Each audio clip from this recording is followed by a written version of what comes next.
মায়ের কথা শুনতে হয় না, মায়ের কথা শুনতে হয়। আমি জানি তোমার আচ্ছা একটু পরে খেতে দেওয়া হবে, একটু পরে। মায়ের কথা না শুনলে কি হয়?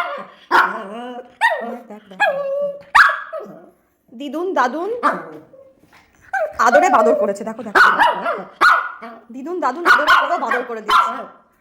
যে বাড়িতে মায়ের শাসন চলে না, মায়ের শাসনে দিদুন দাদুন ইন্টারফেয়ার করে, সেই বাড়ির ছেলেরা এরকম বাঁদর হয়, পুরো এরকম বাঁদর হয়। জানে তো দিদুন দাদুন আছে। এখনো খাবে, সকাল থেকে ওকে কিচ্ছু খেতে দিইনি, সকালে তো একটু বমি হয়েছে। দিদুন দিয়েছে গুচ্ছের ভাত মাঞ্চ আদরের নাতিকে, আর আমিও ভাতের পরিমাণটা কদিন দেখতে পাচ্ছি না, ব্যাস দিদুনও দিচ্ছে, ও সাঁটিয়ে খাচ্ছে। হয়ে গেছে আজকে বমি, হয়ে গেছে। কোনো দিন বমি হয় না, হ্যাঁ আজকে মা যেই একটু দেখতে পাচ্ছে না অমনি বমি হয়ে গেল।